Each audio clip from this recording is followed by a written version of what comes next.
আসসালামু আলাইকুম রহমতুল্লাহ। প্রিয় দিনদার ইমানদার পরহেজগার মুত্তাকি মুমিন মুসলমান ভাই ও বোনেরা, শবে বরতের দোয়াটি আপনি পড়ে যাবেন। আপনার সারা জীবনের যত গুনাহ আছে সব গুনাহ মাফ হয়ে যাবে। এই দোয়াটি যদি পাঠ করতে পারেন দিল থেকে, আপনার গুনাহ যত বড়ই হোক সব গুনাহ মাফ হবে এবং আপনি যখন কবরে যাবেন আপনার কবরে নূরের বাতি জ্বলবে ইনশাআল্লাহ।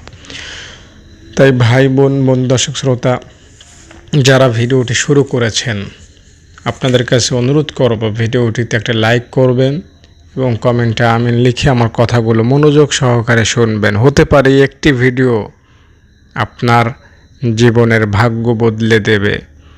আমি এমন কিছু তথ্য আপনাকে দেব শবে বরাত সম্পর্কে, যেগুলোর উপর আমল করতে পারলে আপনি গোটা জীবনে যত রকমের, যত ধরনের, যত শ্রেণীর, যত প্রকারের, যত কিসমের গুনাহ আপনি করেছেন, যত অপরাধ আপনি করেছেন, যত অন্যায় আপনি করেছেন, যত পাপ, যত অশ্লীলতা আপনি করেছেন, সব আল্লাহ তাআলা আপনাকে মাফ করে দিবেন। তাই ভাই বোন, আপনারা যারা ভিডিওটি দেখতেছেন ভালো হয়ে যাওয়ার নিয়তে ভিডিওটা দেখেন। যারা ভালো হওয়ার নিয়তে ভিডিওটি দেখবেন আল্লাহ তাআলা আপনাদেরকে এমনিতেই ক্ষমা করে দেবেন। হাদিসে এসেছে, নবীজি বলেন যে কোনো বান্দা যদি আল্লাহ তাআলার কাছে ফিরে আসে তাইলে আল্লাহ তাআলা ওই বান্দার প্রতি খুশি হন যেমন মরুভূমিতে একজন লোকের উট হারিয়ে যাওয়ার পরে সে যখন উটটা আবার ফেরত পায় সে যেমন খুশি হয়, তো আল্লাহ তাআলা তেমন খুশি হন যখন একজন বান্দা গুনাহের পথ ছেড়ে দিয়ে আল্লাহকে ডাকতে শুরু করে।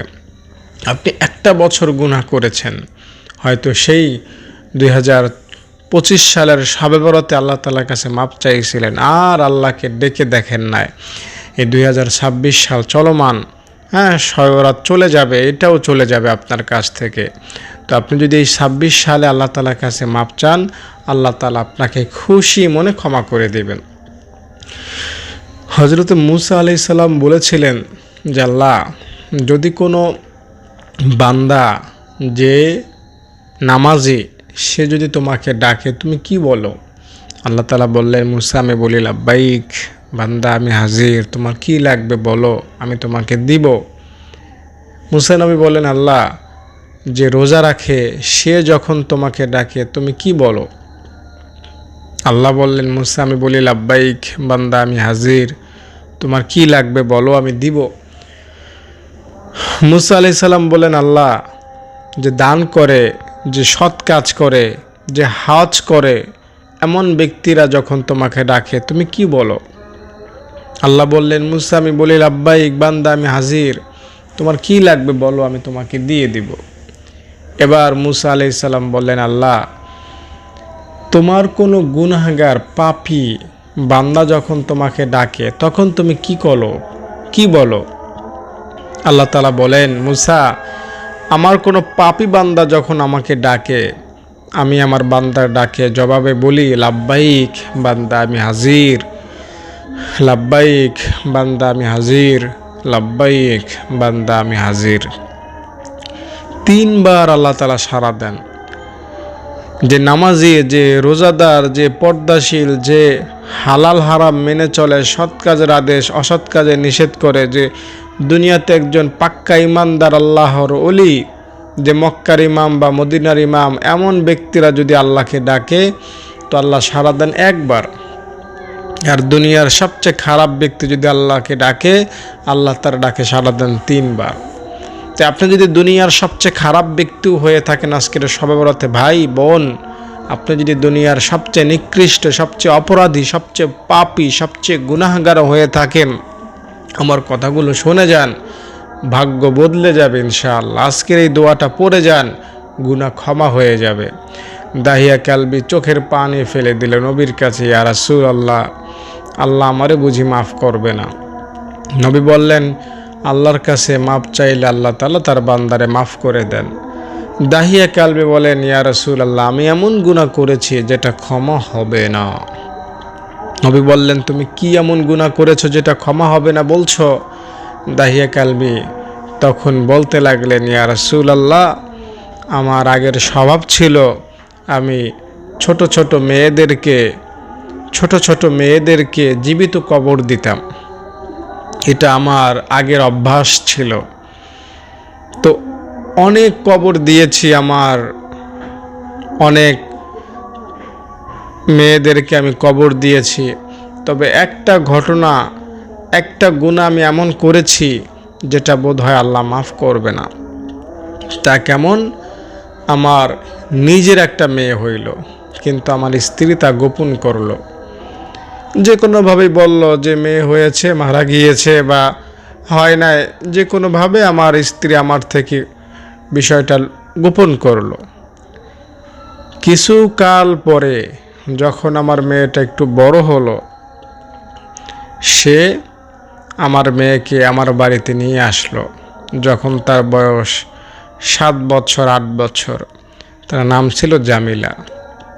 8 বছরের একটা ফুটফুটে মেয়ে, কতই না সুন্দর। হ্যাঁ, বাবা মার কাছে এটা বাবা মার হৃদয় বলা চলে, ঠিক না? 8 বছরের একটা মেয়ে যখন তার সামনে আসলো এবং তার স্ত্রী বলল, এ হলো তোমার মেয়ে। যখন জন্ম নিয়েছিল তখন তাকে গোপন করেছিলাম, তোমাকে দেখাই নেই, কারণ তোমার স্বভাব ভালো না, তুমি তাকে পেলে মেরে ফেলতা। এখন বড় হয়েছে, এখন যদি তার প্রতি, তার চেহারা, তার মনের প্রতি যদি তোমার ভালোবাসা জন্মায়, এই আশায় তাকে তোমার কাছে নিয়ে এসেছি। আর কতদিন পরের বাড়িতে রাখবো, কতদিন আর গোপন করে রাখবো? বাবা এই দাহিয়া কালবি এই তার মেয়েটাকে দেখা মাত্রই শয়তানি শুরু হয়ে গেল, তাকে মেরে ফেলবো ইয়া রাসূলুল্লাহ, এই কল্পনা আমি করতে লাগলাম। কিন্তু তার মার সামনে আমি তাকে কেমনে মারব? তাই তাকে বললাম, আমার মেয়েটাকে সাজায়া দাও, আজকে আমি তাকে ঘুরতে নিয়ে যাব, আমার মেয়ের সাথে আমি আনন্দ করব।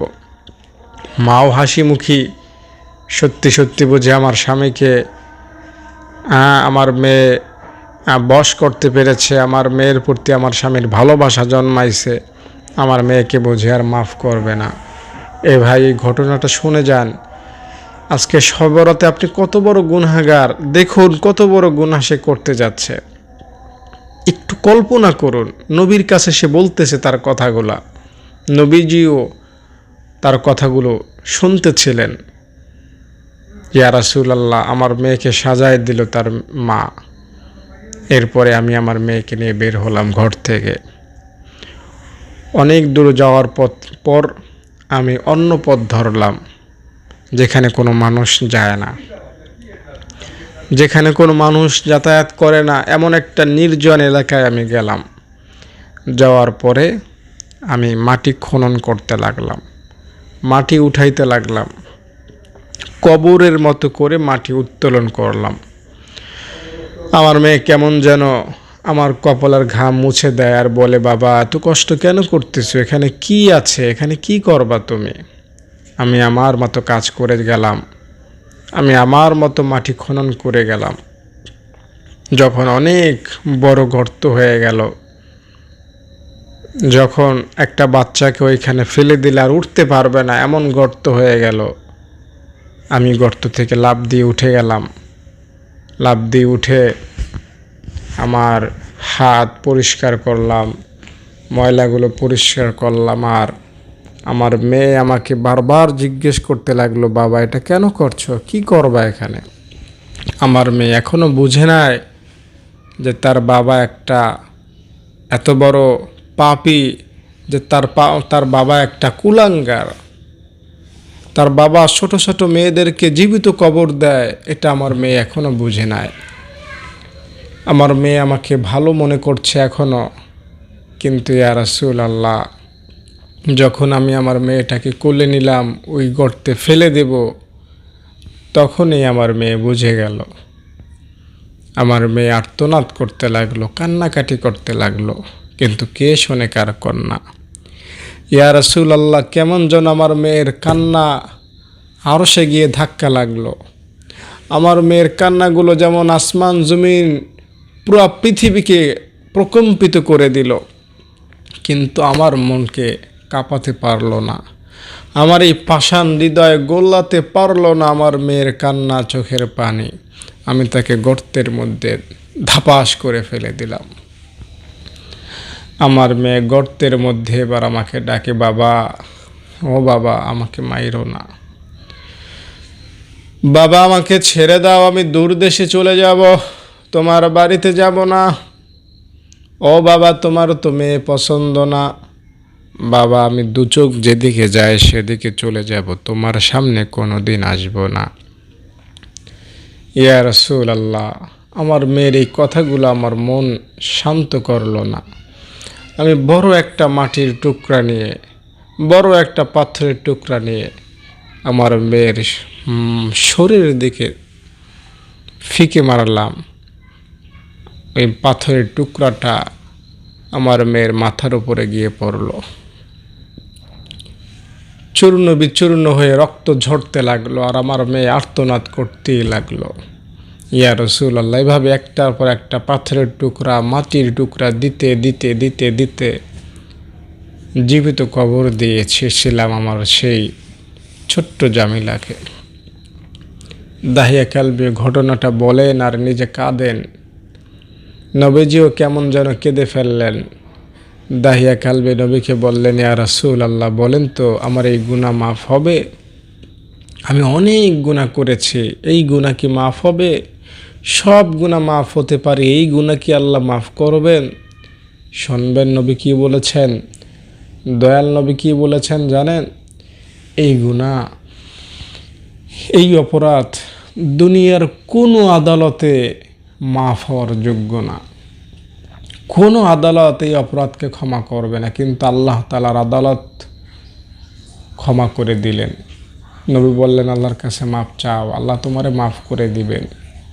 ভাই ও বোন, আজকে শবে বরাতের রাত্রে, শবে বরাতের রাত্রে আল্লাহর কাছে মাফ চাইবেন, আল্লাহ তাআলার কাছে ক্ষমা চাইবেন, আল্লাহ তাআলা আপনাকে ক্ষমা করে দিবেন। কয়টা গুনাহ করেছেন, কয়টা গুনাহ আপনি করেছেন? আপনার গুনাহকে আপনি লাথি মারেন, গুনাহ কিছুই না। একজন মুসলমান যে জীবিত আছে, এর কাছে গুনাহ পান্তা ভাত, এর কাছে গুনাহ কিছুই না, মানে কিছুই না। আমি একটা কথা বড় গলায় বলি, সব সময় বলি, আওয়াজ করে বলি, যে একজন মানুষের জন্য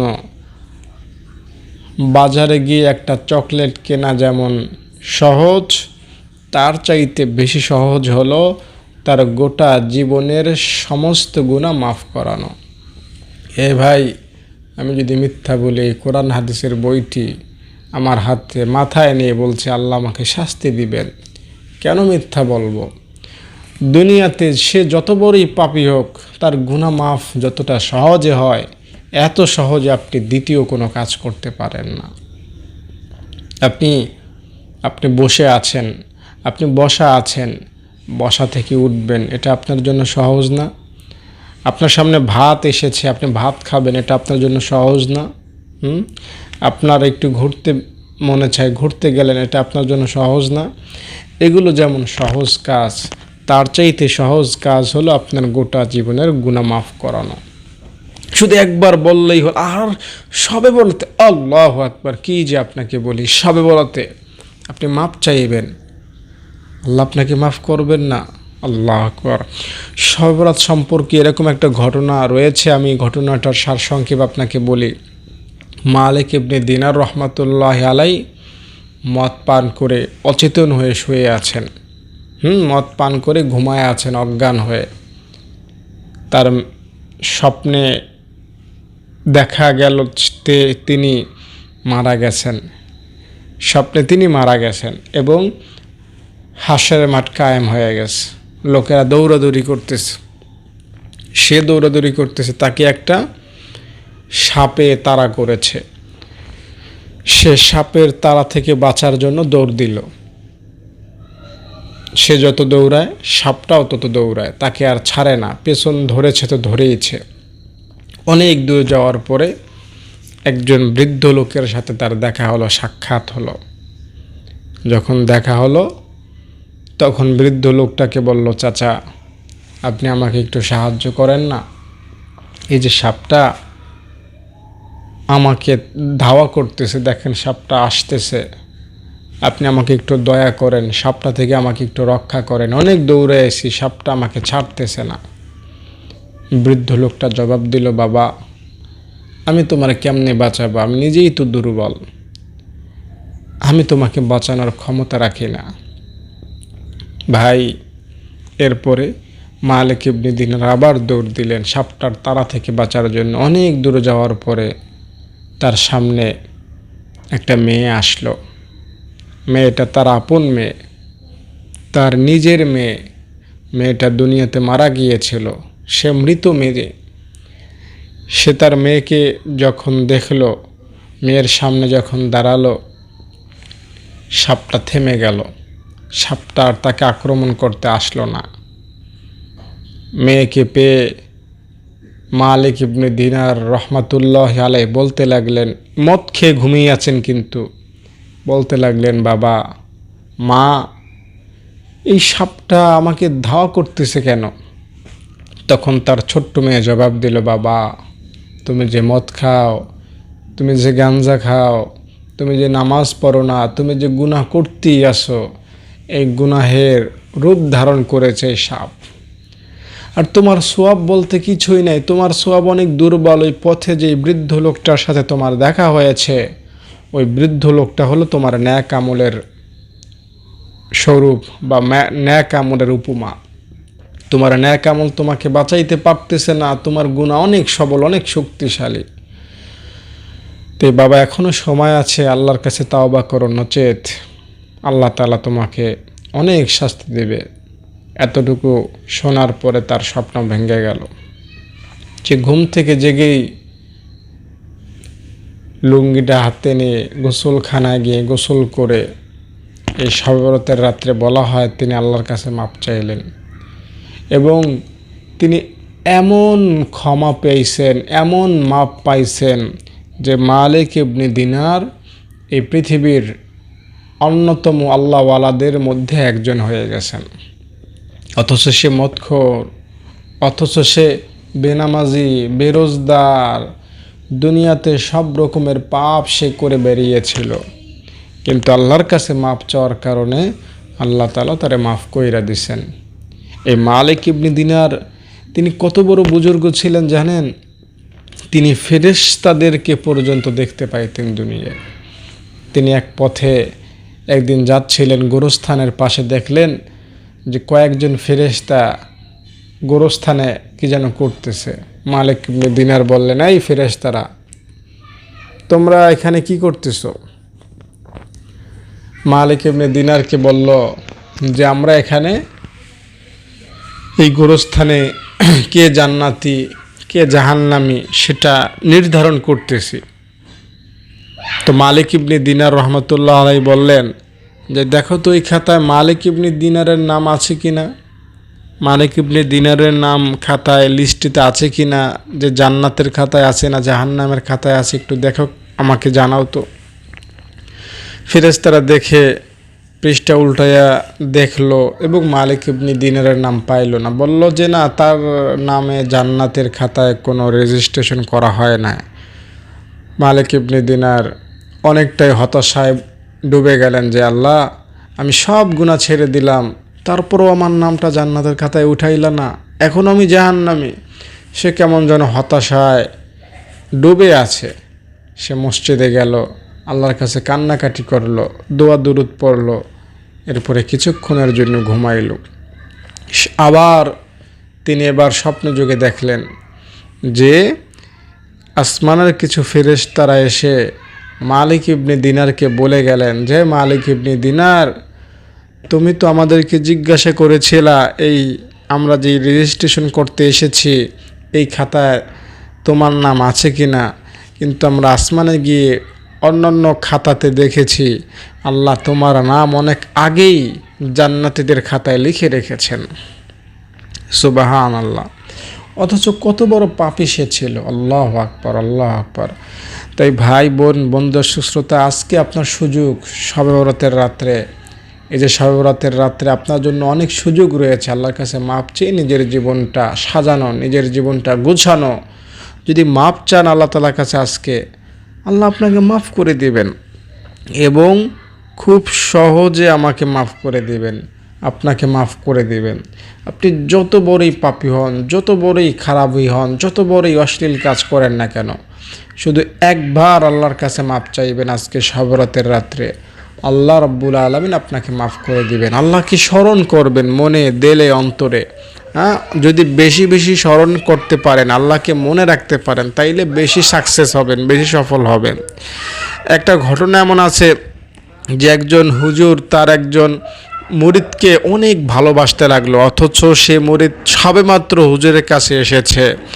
তো হুজুরকে অন্যান্য ছাত্ররা অভিযোগ করলে যে হুজুর, আপনি আমাদেরকে তো ভালোবাসেন না, এই ছাত্র 2 দিন হলো আসলো, তাকে এত বেশি ভালোবাসেন, তাকে এত বেশি নজরে রাখেন, অথচ আমাদেরকে তেমন গুরুত্ব দেন না। তখন মালিক ইবনে এই আল্লাহওয়ালা হুজুর সবাইকে বললেন যে আমি তাকে কেন বেশি ভালোবাসি সেটা তোমরা দেখতে চাও? হ্যাঁ, আমরা দেখতে চাই। তখন হুজুর কি করলো, সবার হাতে হাতে হাতে হাতে একটা মুরগি জবাই করার জন্য মুরগি দিল এবং একটা তরবারি দিল, চাকু দিল এবং বলল, যাও তোমরা এক একজন এক এক জায়গায় যাও, এক একজন এক এক জায়গায় গিয়ে মুরগিটা জবাই করে নিয়ে আসবা। শর্ত হলো একটা, যে আল্লাহ যেন না দেখে। এমন চুপি চুপি নিরিবিলি অন্ধকারে বা এমন গোপন জায়গায় গিয়ে মুরগিটা জবাই করতে হবে যেখানে দুনিয়ার কেউ তো দেখবে না, এমনকি আল্লাহও দেখবে না। এই কথা, এই শর্ত বলে দিল। সবাই যে যার মতো মুরগি জবাই করলো, কেউ পানির নিচে ডুব দিয়ে, কেউ বাতি বন্ধ করে, কেউ ঘরের দরজা বন্ধ করে, যে যার মতো মুরগি জবাই করে হুজুরের কাছে নিয়ে আসলো। আর হুজুর যাকে বেশি ভালোবাসতেন, যে ছাত্রটাকে, ওই ছাত্রটা মুরগি জবাই করতে পারলো না। অন্যান্যরা কেমন যেন হাসি তামাশা শুরু করলো যে দেখো, আমরা সবাই তো গোপনে জবাই করে নিয়ে এসেছি, একে হুজুর বেশি ভালোবাসে, আজকে আর বেশি ভালোবাসবে না, কারণ হুজুরের কথাও মানে না, জবাই করতে পারে না, এখন আমাদের কি হুজুর বেশি ভালোবাসবেন। তো হুজুর জিজ্ঞেস করলেন, বাবা তুমি জবাই করলা না কেন? সবাই তো জবাই করলো। তখন তার ছাত্র বলল, হুজুর আমি জবাই করতে অনেক চেষ্টা করেছি, ঘরের বাতি বন্ধ করেছি, আমি জবাই করতে গিয়েছি, কেউ দেখে না, কিন্তু দেখি হুজুর আল্লাহ আমার দিকে চাইয়া আছে, আল্লাহ আমাকে দেখতেছে। ও হুজুর আমি জবাই করার জন্য পানির নিচে ডুব দিয়েছি, কেউ দেখে না, কিন্তু সেখানেও দেখি আল্লাহ আমাকে দেখতেছেন। হুজুর আমি জবাই করার জন্য গহীন জঙ্গলে গিয়েছি, কেউ নাই সেখানে, আল্লাহ আল্লাহ আমাকে দেখতেছে, তাই আমি জবাই করতে পারি নাই। তখন হুজুর বললেন যে দেখো, কেন আমি তাকে বেশি ভালোবাসি, তোমরা প্রমাণ তো পাইলা, তোমরা মনে করছো যে আল্লাহ তোমাদেরকে দেখেন না, কিন্তু আল্লাহ তো তোমাদেরকে দেখেছেন, দেখতেছেন। ভাই বোন, বন্ধু দর্শক শ্রোতার জন্য সবসময় মনের মধ্যে ফিট রাখবেন, সেট রাখবেন যে আমি যে অবস্থায় থাকি আল্লাহ আমাকে দেখতেছে। আপনাকে আজকে আল্লাহ দেখতেছেন এবং আল্লাহ ওয়াদা করেছেন যে আমার বান্দা যখন আমার কাছে মাপ চাইবে, আমার বান্দার আমি মাফ করে দিব। হ্যাঁ ভাই, শবে বরাতের রাত্রে আপনার দিকে আল্লাহ তাআলা চেয়ে থাকেন। এই জমিন, এই আসমান, এই আসমানের ফেরেশতা এবং সমুদ্র আল্লাহকে বলছিল কি জানেন? সমুদ্র বলছিল, আল্লাহ তোমার বান্দারা গুনাহ করে, আমি তাকে শাস্তি দিব, পানিতে ডুবায় মারব, পানিতে চুবায় মারব, যেমন ফেরাউনকে তুমি মেরেছিল, এই গুনাহগার, এই বেনামাজিগুলাকে আমি পানিতে ডুবায় মারব ফেরাউনের মতো। জমিন কি বলে জানেন? জমিন বলে, আল্লাহ কারুনকে তো আমার মধ্যে তুমি তার মাল সহ, কারণ একটা পাপীর নাম, কারুনকে তার মাল সহ আমার মধ্যে তাকে কবর দিছিলা, কত সম্প্রদায়, কত জাতি, তাদেরকে তুমি উল্টায় দিছো। তো আমাকে একটু অনুমতি দাও না, আবার এই 2026 সালেও আমি তাদেরকে মাটির নিচে দেব, দাবিয়ে ফেলবো। এরপরে আসমানের ফেরেশতারাও আল্লাহর বলে, আল্লাহ তোমারটা খায় কিন্তু তোমার কথা মানে না, বিড়ি খায়, দেখো তোমার দেয়া চক্ষু দ্বারা খারাপ দৃষ্টি দেয়। আল্লাহ তুমি টাকা দিছো দান করতে, ও টাকা দিয়া মদ কিনে খায়, আল্লাহ একটু অনুমতি দাও। এমন থাপ্পড় দেব, এমন আঘাত করব যে মুহূর্তের মধ্যেই ভর্তা হয়ে যাবে। আল্লাহ তাআলা তখন কি বলেন জানেন? এই ফেরেশতা, এই জমিন, এই সমুদ্র, চুপ করো। বান্দা যদি তোমরা বানাও শাস্তি দাও, আমার আপত্তি নাই, কিন্তু বান্দা যদি আমার হয় নাক গলাতে আসবা না, আমার বান্দা এবং আমার মধ্যে কথা বলতে আসবা না। তখন আল্লাহ তাআলাকে এই জমিন, এই আসমান, এই ফেরেশতারা আল্লাহকে বলে, আল্লাহ তাইলে তুমি বসে আছো কেন? কিছু বলতেছো না, কিছু বলতেও দিচ্ছ না, তোমার লক্ষ্য কি, তোমার আশা কি? তখন আল্লাহ বলেন যে আমার বান্দা আজকে মাপ না চাক, কালকে তো মাপ চাইবে। আমার বান্দা একদিন না একদিন আমার কাছে মাপ চাইবে। আমি আমার বান্দার মাপ চাওয়ার অপেক্ষায় আছি। আমার কাছে যখন মাপ চাইবে আমি আমার বান্দারে মাফ করে দেবে, আশায় আমি আছি। তাই আপনার দিকে আল্লাহ তাআলা চেয়ে আছেন। আল্লাহ তাআলার আশা হলো আপনি আল্লাহর কাছে মাপ চাইবেন শবে বরাতে। শবে বরাতেও যদি আল্লাহর কাছে আপনি মাপ না চান, এটা হবে আপনার জীবনের সবচাইতে বড় ভুল, সবচেয়ে বড় ব্যর্থতা। আপনি অনেক টাকা লস করেছেন, অনেক কিছু হারিয়েছেন, অনেক কিছু পাওয়ার কথা ছিল পান নাই, ওইটা আপনার ব্যর্থতা না। আপনার সবচেয়ে বড় ব্যর্থতা হবে যে 2026 সালের শবে বরাত আপনার দরজা দিয়ে গেল, আপনার সামনে দিয়ে চলে গেল, অথচ আপনার গুনাহ আপনি মাফ করাতে পারলেন না। এটা আপনার জন্য চরম ব্যর্থতা হবে।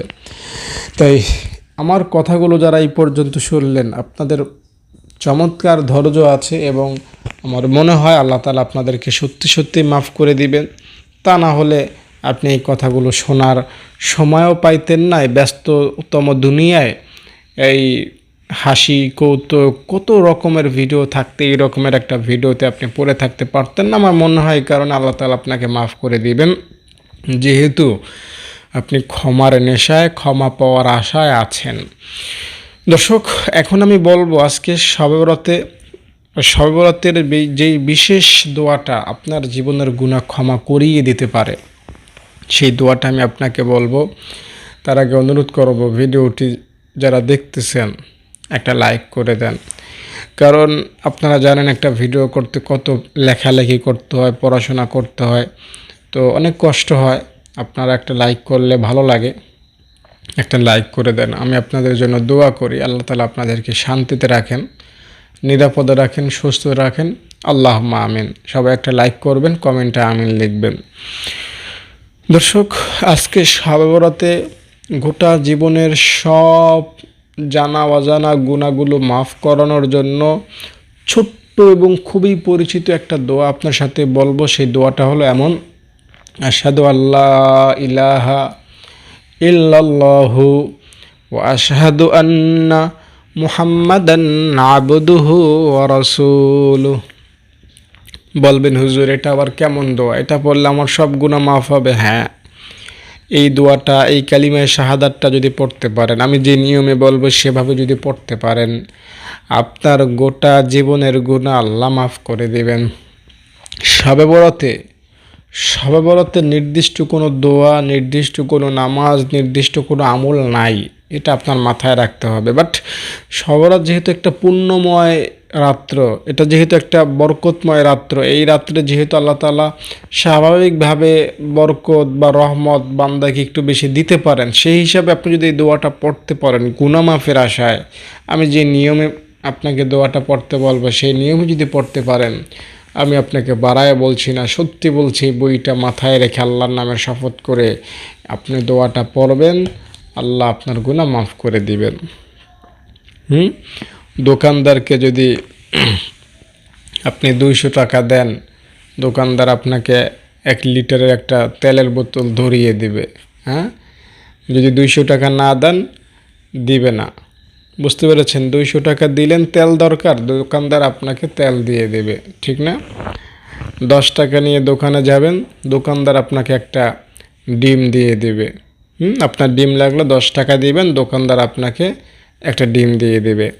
আপনার গুনাহ মাফ দরকার, সব গুনাহ ক্ষমা হওয়া দরকার, আল্লাহ তাআলার দরবারে আপনি দোয়াটা পাঠায়া দেন, আল্লাহকে দোয়াটা দিয়ে দেন, আল্লাহ আপনার গুনাহগুলো বিনিময়ে ক্ষমা করে দেবেন। সিম্পল, একদম স্বাভাবিক।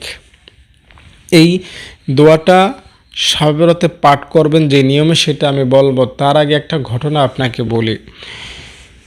সেটা হলো, হাসরের মাঠে একজন লোক শুধুই গুনাহ নিয়ে উঠেছিল, নেক বলতে কিছুই ছিল না। আল্লাহ তাআলা তারে জান্নাত দিছেন কেমনে জানেন? আল্লাহ বলছেন যে, বান্দা তোমার গুনাহ তো গুনাই, তোমার জান্নাত দেব তো দেব কেমনে? তোমার তো অনেক গুনাহ, একটা উসিলা দাও, আমাকে একটা নেক আমল দেখাও। ওই বান্দা বলল, আল্লাহ কোনো উসিলা আমার কাছে নাই, সবাই তো গুনাহ করেছি, ভালো তো কিছুই করি নাই। আল্লাহ তখন বললেন যে, বান্দা তোমার ভালো কাজ তোমার মনে হয়তো নাই, কিন্তু তোমার একটা ভালো কাজ আমার মনে আছে। সেটা কি? তুমি দুনিয়ায় কালিমায়ে শাহাদাত পড়েছিলা। আল্লাহ তাআলা কালিমায়ে শাহাদাতটা কাগজের মধ্যে লিখিত করে তার মিজানের এক পাল্লায় রাখবে, আর তার 99টা দফতর ভরা গুনাহ, তার 60, 80, 90 বছরের গুনাহ অপর পাল্লায় রাখবেন। সমস্ত গুনাহ হালকা হয়ে যাবে একটা কাগজের টুকরার সামনে, কারণ কাগজের টুকরার মধ্যে লেখা আছে কালিমায়ে শাহাদাত। তো আজকে শবে বরাতের রাত্রে আপনি দিল থেকে, মন থেকে, অন্তরের গহীন থেকে, ভেতর থেকে কালিমায়ে শাহাদাতটা পাঠ করবেন, আরশের মালিক আপনাকে মাফ করবেন, এটা সাফ কথা। এই দোয়াটা পাঠ করার একটা সঠিক নিয়ম আপনাকে আমি বলবো। তার আগে চলুন আল্লাহর কাছে একটু মাফ চেয়ে নেই। আল্লাহুম্মা আমিন। আল্লাহ, শবে বরাতের রাত্রে তুমি বান্দাকে মাফ করে থাকো, বান্দাকে রহমত করে থাকো। আল্লাহ, আজকে নিসফে শাবান, আল্লাহ কয়েকদিন পরেই রোজা শুরু হয়ে যাবে। আল্লাহ, বছর ঘুরে আবার রমজান সামনে হাতছানি দিচ্ছে। আল্লাহ, তোমার কাছে অনুরোধ, তোমার কাছে দাবি, আল্লাহ তুমি আমাদেরকে রমজান পর্যন্ত হায়াত দান করো, শবে বরাতের সব ফজিলত আমাদেরকে দান করো, আমাদের জিন্দেগির জানা অজানা সব গুনাহগুলো তুমি মাফ করে দাও। ও আরশের মালিক মহান আল্লাহ, এই ভিডিওতে যারা যুক্ত হয়েছেন, জানি না তারা কত বড় পাপী, কত বড় গুনাহগার, তবে জানি তুমি অনেক বড় গফফার। তাদের গুনাহ যত বড়ই হোক, তোমার কাছে যদি তারা মন থেকে মাফ চায়, তুমি তাদেরকে মাফ না করে পারবা না। আল্লাহ, আমি কোরআন হাদিসের বই মাথায় নিয়ে তোমার নামের শপথ করে বলেছি, আল্লাহ শবে বরাতের রাতে যে ব্যক্তি কালিমায়ে শাহাদাত পাঠ করবে গুনাহ মাফের আশায়, তারে তুমি মাফ করে দিবা। ও আল্লাহ, তুমি তাদেরকে মাফ করে দিও। ও আল্লাহ, যারা এই ভিডিওটিতে লাইক করেছে, কমেন্ট করেছে, মালিক তাদের মনের আশা পূরণ করে দাও, তাদেরকে তুমি শান্তিতে রাখো। ও আল্লাহ, যারা আমাদের মাদ্রাসায় দান করেছেন, আল্লাহ তাদের দান তুমি কবুল করে নাও। যারা দান করবেন নিয়ত করেছেন, আল্লাহ তাদেরকে দান করার সুযোগ করে দাও। সুবহানা রাব্বিকা রাব্বিল ইজ্জাতি আম্মা ইয়াসিফুন ওয়া সালামুন আলাল মুরসালিন বিরহমাতিকা ইয়া আরহামার রাহিমিন। দর্শক, দোয়াটা পাঠ করার একটা নিয়ম বলবো বলেছিলাম আপনাকে, আমি দোয়াটা পাঠ করার নিয়ম বলবো। তার আগে বলে নেই আমাদের মাদ্রাসার কথাটা। আমাদের মাদ্রাসা এখানে এতিম অসহায় বাচ্চারা থাকে, খায়, পরে আপনারা জানেন। এখানে একটা নাম্বার দেখতে পাচ্ছেন, এটা হলো আমাদের মাদ্রাসার নাম্বার। কেউ যদি চান শবে বরাত উপলক্ষে আমার ছাত্র ছাত্রীদেরকে একটু মেহমানদারি করাবেন, একবেলা খাবার খাওয়াবেন, তো আমাকে ফোন দিবেন। আল্লাহ তাআলা আপনাদের দান ইনশাল্লাহ কবুল করবেন। 013-1730-5156 এই নাম্বারে ফোন করে আমার সাথে কথা বলে বিস্তারিত জেনে শুনে এরপরে দান করবেন ইনশাআল্লাহ। তো দোয়াটা পাঠ করার নিয়ম কি?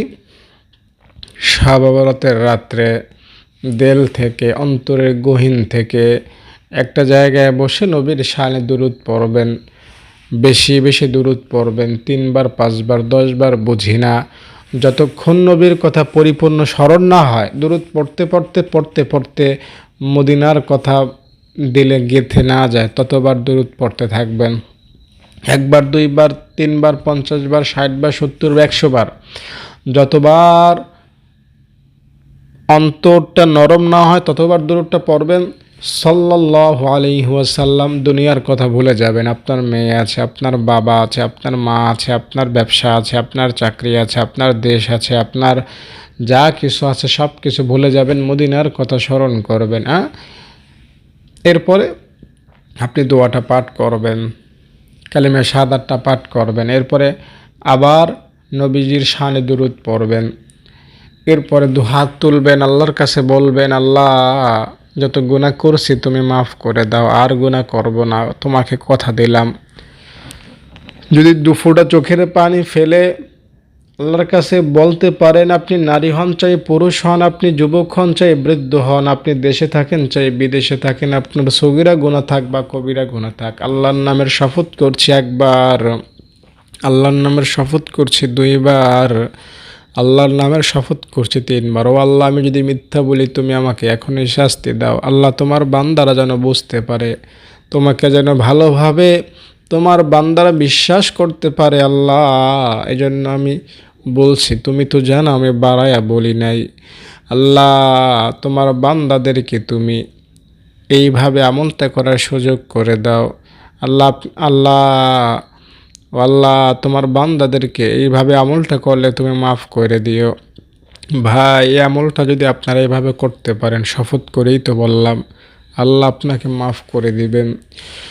তবে মূল কথা হলো, শবে বরাতের নির্দিষ্ট কোনো আমল নাই, নির্দিষ্ট কোনো দোয়া নাই, নির্দিষ্ট কোনো পদ্ধতিতে আল্লাহ তাআলার কাছে চাওয়ার কোন নির্দিষ্ট ফর্মুলা নাই, নির্দিষ্ট কোনো এই রাকাতে এই সূরা পড়তে হবে, ওই রাকাতে ওই সূরা পড়তে হবে, শবে বরাতে হালুয়া রুটি খাইতে হবে, বাতি জ্বালাইতে হবে, এগুলো হলো বেদাত। তাই আসল কথাটা মনে রাখবেন, বেদাত করবেন না, ঠিক আছে? চমৎকার একটা হাদিস শোনাবো, আপনি আমাকে ধন্যবাদ দেবেন ইনশাআল্লাহ হাদিসটা শুনলে। শয়তান বলেছিল, শয়তান কিন্তু গোপন কথা, শত্রু কি আপনাকে গোপন কথা বলবে কোনো দিন? শয়তান তো আপনার শত্রু, তারপরও শয়তান 2-1টা এমন গোপন কথা আমাদেরকে জানাই দিছে যেগুলো শুনলে পরে দিলটা শান্তি লাগে। কেমন? শয়তান বলেছে, হে আল্লাহর বান্দারা, আমি সারাদিন লাগায়া যত গুনাহ তোদেরকে করাই, তোরা যখন লা ইলাহা ইল্লাল্লাহ পড়ো, তোদের গুনাহ আল্লাহ মাফ করে দেয়। স্বাভাবিকভাবে পড়লেই, স্বাভাবিকভাবে পড়লেই। আরে ভাইয়া, আপনি আগুন ধরাইবেন, আপনার ঘরের মধ্যে আগুন লাগাই দিবেন, এখন আপনার দিলের মধ্যে অনেক অনেক শত্রুতা, ওর ঘরে আমি আগুন জ্বালাই দিব আজকে, অনেক জেদ ক্ষোভ নিয়ে আপনি আগুন ধরাই দিলেন, তার ঘরে আগুন জ্বলে যাবে। আর আমার তার সাথে কোনো শত্রুতা নাই, আমি তার ঘরের পাশে গেলাম, গল্প করতে করতে করতে একটা ম্যাচের বাতি জ্বালাই দিলাম ধরায়, জ্বলে যাবে কিন্তু, ঠিক না? লা ইলাহা ইল্লাল্লাহ হলো তেমন, মনের মধ্যে যেই চিন্তাই থাক, যেই ভাবনাই থাক, লা ইলাহা ইল্লাল্লাহ পড়েছেন তো গুনাহ মাফ হয়ে গেল। শয়তানের কথা। তবে আমি এজন্য আলাদা একটা ফন্দি করলাম যে তোদেরকে তো আমি গুনাহ যতই করাই সবই মাফ হয়ে যায়, এই জন্য আমি আলাদা একটা ফন্দি করলাম, সেটা কি? বেদাত সরাই দিলাম। তোরা বেদাত করো, বেদাত করার ফলে তোরা জাহান্নামে যাবি, বেদাত কইরেন না, ঠিক আছে? ভালো থাকেন। আমাদের মাদ্রাসা দান করতে চাইলে এই নাম্বারে ফোন করবেন। অনেক কথা বললাম, মাফ করে দিবেন অনুগ্রহ করে। আসসালামু আলাইকুম। প্রিয় দর্শক, দেখতে পাচ্ছেন আমাদের মাদ্রাসার ছাত্রীদেরকে। আমি আমার ছাত্রীদের খুব যত্ন সহকারে কোরআন শিক্ষা দান করি, তাদের 3 বেলা খাবার আমি ব্যবস্থা করি, তাদের নিরাপত্তার ভার আমার উপর, তাদের দিনী শিক্ষায় শিক্ষিত করার দায়িত্ব আল্লাহ আমার উপর দিয়েছেন।